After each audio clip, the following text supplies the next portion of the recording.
Hoy vamos a hablar de las tablas. ¿Vale? Hasta ahora hemos estado trabajando siempre con rangos. ¿Vale? Recordar que un rango es el conjunto de celdas adyacentes, es decir, que están pegadas unas a las otras. Eso se lo considera un rango. Es posible que en ocasiones, tanto yo, yo seguro que lo hago muchas veces, llamamos a los rangos tabla, es decir, para referirnos a todo aquello que aparece en una hoja de cálculo, ¿vale? Siempre pues solemos decir, pues mira, aquí tenemos esta tabla, aquí tenemos esta otra, ¿vale? Nos cuesta un poco decir, pues esto es un rango y es lo que tenemos en pantalla. Pero en realidad en Excel es diferente un rango que una tabla. Y no solamente es eso, sino que tiene unas diferencias bastante notables. ¿Vale? En el caso, por ejemplo, que tenemos en pantalla, tenemos un rango de datos, ¿vale? Que vemos está en bruto, sin ningún tipo de formato. Por lo tanto, serán cosas que tengamos que hacer. ¿Vale? En primer lugar, por ejemplo, vamos a hacer un poquito más ancho esto, ¿vale? Para que se pueda ver, ¿vale? Que se ajuste. Acordaros, nos ponemos aquí, le damos doble clic y conseguimos que se ajustara, ¿vale? Bien. En segundo lugar, tenemos aquí la columna fecha, ¿vale? Y que tenemos este tipo de fecha. Hay que formatearlo. ¿Cómo lo podíamos hacer? Podíamos desde seleccionar la columna, ¿vale? A ir seleccionando los rangos, ¿vale? Pero aquí, como podemos observar, son muchos rangos, muchos valores, ¿vale? Pues simplemente darle aquí, venimos aquí y fecha corta. Pues ajuste, que se vea bien, ¿vale? A continuación, ¿qué más cosas tenemos aquí? Mira, tenemos aquí importes. Por lo tanto, los importes son euros, son moneda. Por lo tanto, habrá que ponerlo en moneda, ¿vale? Con 2 decimales. Estos son unidades.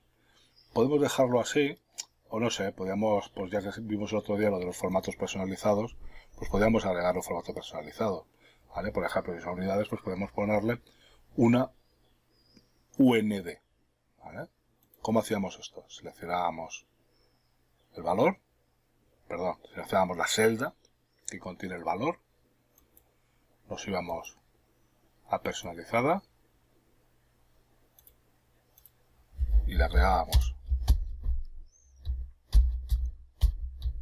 ¿vale? Es decir, ahí, pues al revés,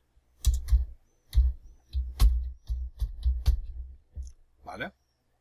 Es decir, entre comillas, UND, cerramos comillas, le damos a aceptar, ¿vale? Copiamos el formato y luego lo propagamos al resto.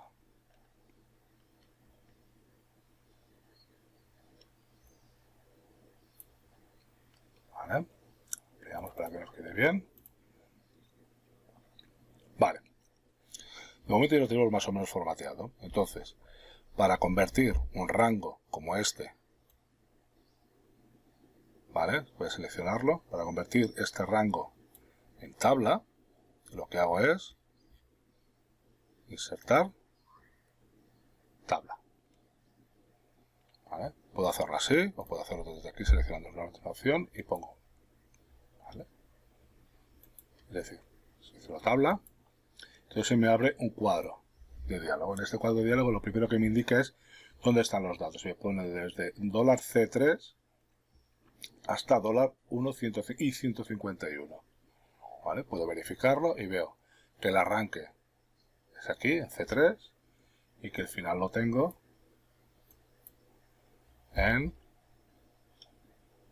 y 151, correcto. Acordaros que me lo pone en referencias absolutas, es decir, que las bloquea, ¿vale? Porque yo estoy definiendo la tabla. ¿La tabla tiene encabezados? Sí. Los encabezados son estos de aquí: fecha, agente, ruta, cliente, artículo, unidades, importe, etcétera. Y le doy a aceptar. ¿Vale? ¿Qué es la primera cosa que podemos observar? La primera cosa que podemos observar es que al estar trabajando sobre tablas, me aparece una nueva pestaña que pone herramienta de tabla, ¿vale? Con una única pestaña de la cinta de opciones, que es la de diseño. Otra cosa que también podemos observar en relación con el diseño es que también me ha formateado, es decir, ya me ha asignado unos colores, ya me ha asignado un tipo de letra, ¿vale? Sin necesidad de hacerlo yo. Por lo tanto, ya vemos una diferencia o un valor añadido con respecto al rango, ¿vale? Con respecto a este diseño de colores, yo puedo aquí elegir más opciones. Puedo aplicar, generar o crear nuevos estilos, ¿vale? Puedo hacer, ¿ves? Utilizando los que aquí me propone o generando, ya os digo, generando uno nuevo. ¿Qué más cosas observamos? Otra cosa importante, podemos nombrar la tabla. Yo siempre recomiendo que estas tablas se renombren, porque es más fácil referirnos a ellas. Es decir, podemos tener dentro de una misma hoja, podemos tener varias tablas y podemos referirnos a ellas a través del nombre, ¿vale? A veces es mucho más interesante. Entonces, en este caso, por ejemplo, siendo ventas, ¿no? Pues podemos poner tabla _ ventas, ¿vale? Bien. ¿Qué más opciones tenemos? Por ejemplo, ya vamos viendo aquí las opciones que tenemos aquí en el diseño, ¿no? Podemos resumirlo en toda la dinámica. Esto es un aspecto que no lo vamos a tocar en este curso, pero que recomendaría sobre todo a aquellos que tienen interés en continuar con Excel, que realmente hagan lo posible por buscarse algún tipo de curso de formación relacionada con tablas dinámicas. Quitar duplicados es interesante porque cuando tenemos una gran lista, un gran número de registros, es posible encontrarnos con alguna duplicidad. De esta manera podemos nosotros eliminar o quitar los duplicados que pudieron haber, ¿vale? Es decir, nosotros nos ponemos dentro de la tabla, pulsamos sobre quitar duplicados y podemos decir, bueno, pues oye, revísanos, pues no sé, los clientes, ¿no? Entonces yo puedo, por ejemplo, seleccionar aquí y mira a ver los clientes que hayan duplicado y nos lo indique, los podemos eliminar. Le pongo a aceptar y me dice 90 valores duplicados encontrados y quitados, ¿vale? 58 valores únicos permanecen, ¿vale? En este caso no es bueno hacerlo por una sencilla razón. Por aquí tengo un número determinado, ¿vale? Yo tengo un número determinado de agentes. Por lo tanto, eliminarlo por agentes o eliminarlo por clientes, no necesariamente por el hecho de que se repitan clientes o se repitan agentes, el registro sea el mismo. Es decir, puede un mismo agente haberle vendido productos a un mismo cliente, pero en diferentes fechas, ¿vale? Por lo tanto, hay que tener un poco de cuidado. Esto sobre todo se refiere a cuando tenemos la seguridad o queremos solamente tener pues unos registros únicos, pues no sé, si son por ejemplo de identidades o cosas así. Pero bueno, que esta es la opción que tenemos para eliminar quitar los duplicados. Que una vez tenemos la tabla, la hemos terminado, no nos convence y queremos volver otra vez a tener un rango, simplemente nos ponemos aquí y decimos convertir a rango. Nos dirá si queremos si deseamos convertir la tabla en un rango normal, le decimos que sí y ya está. Nos mantiene el formato, ¿vale? Pero ya no funciona como tabla, ¿vale? Bien. Más cosas que tenemos en la pestaña de diseño, bueno, bueno, estas de aquí no las vamos a tocar mucho. Y luego después tenemos esto de aquí, ¿no? Que es dentro de las opciones de estilo de tabla. Dice fila de encabezado, pues yo sí quiero eliminar la fila de encabezado, ¿vale? Hombre, no tiene tampoco mucho interés, mucho valor, es decir, bueno, simplemente quitas la fila de encabezamiento, pero a veces nos interesa tener los encabezamientos activos, ¿vale? El botón del filtro, que es esto de aquí, que ahora después lo vamos a ver, ¿vale? Puedo activarlos o puedo desactivarlos, ¿vale? La primera columna, ¿vale? La puedo destacar. La última columna, puedo destacarla. Columna con bandas, ¿vale? Fila con bandas, ahora mismo está activada, la puedo desactivar, ¿vale? Y después está la fila de totales. La fila de totales es algo que nos puede ayudar mucho, ¿vale? ¿Os acordáis cuando estuvimos viendo las funciones el otro día? Que vimos, pues eso, la suma, el promedio, máximo, mínimo, ¿vale? Pues bueno, y que las teníamos que picar, ¿vale? Tenemos que ponerse en algún sitio, tal, y picarlas, ¿vale? Picarlas y bueno, para aplicarlas, y luego pues ajustar los parámetros, etcétera, etcétera. Bueno, pues al detectar, es decir, al trabajar sobre tablas y al agregar la fila de totales, en la parte inferior, ¿vale? Nos aparece pues esto, una fila de totales, la cual yo puedo seleccionar promedios, máximos, mínimos, suma y otras funciones que puedo hacer calculadas, ¿vale? Con respecto a todo lo que aquí aparece. Cada columna tiene su correspondiente, ¿vale?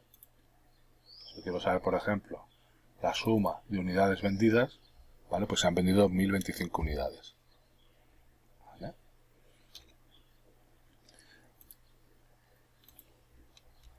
¿Vale? Si yo quiero, por ejemplo, contar la cantidad de artículos que se han vendido en un periodo de tiempo determinado, ¿vale? Puedo, por ejemplo, hacer un recuento. Entonces, pues tengo 148 productos que se han vendido, ¿vale? Etcétera. ¿Vale? En función, ya os digo, claro, también tiene que tener un cierto sentido, ¿no? ¿Vale? Por ejemplo, de fechas, pues igual, ¿no? Podemos mirar más funciones y podemos calcular, pues bueno, podemos mirar, por ejemplo, por fechas y decir, pues yo qué sé,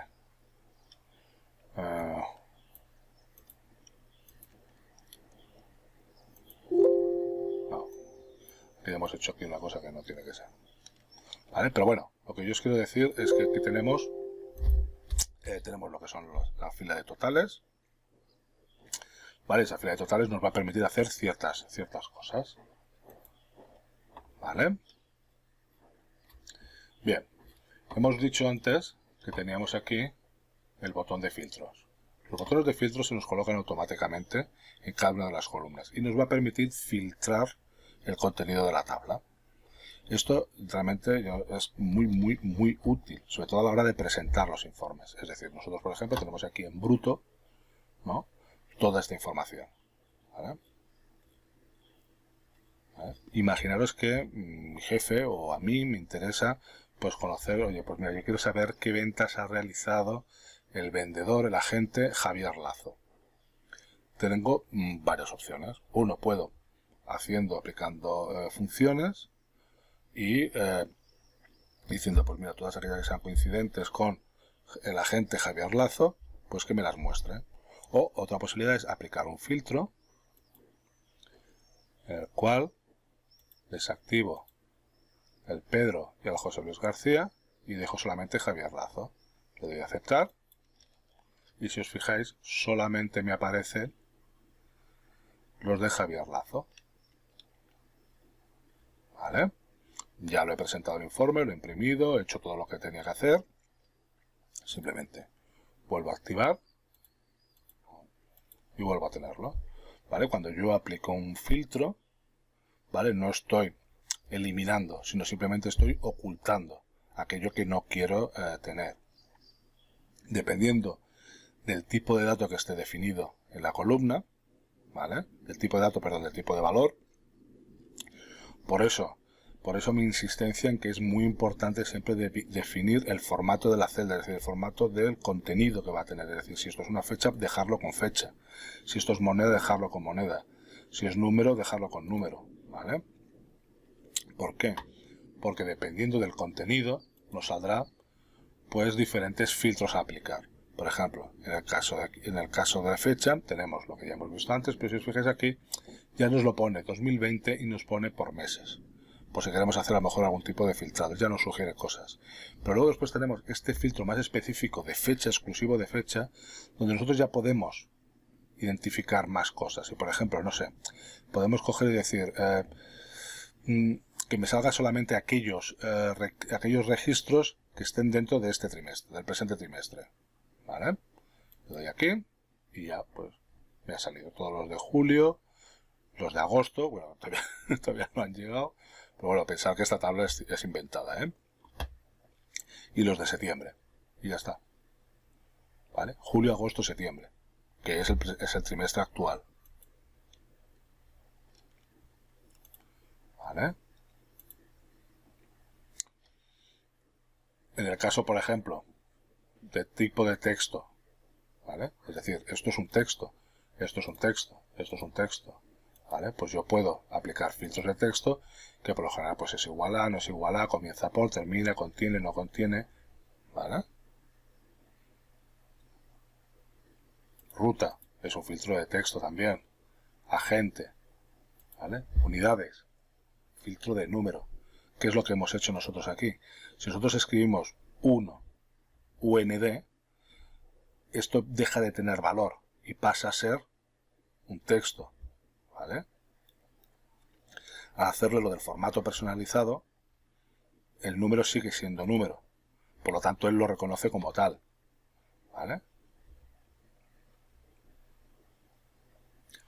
Y luego después en importe, pues también tenemos los filtros de número, que es igual a, no sé qué, mayor, tal. Los 10 mejores, ¿vale? Vamos a poner lo de los 10 mejores, superiores, aceptar, ¿vale? Me saca solamente los 10 registros de mayor importe, ¿vale? Estas son las principales ventajas que tiene el trabajar con tablas, es decir, el coger un rango y convertirlo en tabla. Evidentemente, una factura no la vamos a convertir en tabla. Convertiremos en tabla todos aquellos rangos que tienen registros y que vamos a trabajar sobre esos registros. Algo que nos va a facilitar muchísimo la tarea, ¿vale? Por ejemplo, si yo quiero agregar un nuevo registro en un rango, ¿qué es lo que tendría que hacer? Yo cogía aquí debajo, empezaba a agregar registros, ¿vale? Tal, ¿vale? Pero si tenía que integrarlo al resto de registros, pues tenía que cambiarles el formato, agregarles no sé qué, ponerle, en este caso, por ejemplo, ponerle el fondo de celda, etcétera. En cambio, yo en esta parte inferior, no sé si lo podéis ver, ¿vale? Pero aquí en la parte inferior tenemos una pequeña pestañita. Yo con esta pestañita, si la arrastro, ¿vale? Acabo de hacer más grande la tabla. Y puedo agregar nuevos valores, ¿vale? Que tendrán el formato del que le precede. Lo que yo introduzca aquí será fecha, ¿vale? Por ejemplo, puedo poner aquí 31 del 12 del 2020, ¿vale? Automáticamente siempre lo detectarán. Aquí tendremos texto, ¿vale? Aquí tengo el formato personalizado. Cada vez que yo le pongo una cantidad determinada, me va a agregar, ¿vale?, el UND como formato personalizado. Y aquí lo que tengo es moneda, ¿vale? Es decir, que si yo estuviera trabajando con rangos, es decir, no trabajando con tablas, tendría que volver otra vez a asignar estos formatos, o tendría que copiar el formato y volver a pegar, etcétera, etcétera, ¿vale? La tabla, ya os digo que la tabla es una herramienta muy potente con respecto a lo que es el rango. Por lo tanto, recomiendo que lo uséis, sobre todo cuando tenga un sentido usarla. Es decir, en una factura no la pondremos, no haremos una tabla, ¿vale? Pero si tenemos una gran cantidad de registros, pues sí es conveniente trabajarlo con tablas, ¿vale? Os dejaré algunos ejercicios para hacer sobre trabajar con tablas y aplicar filtros.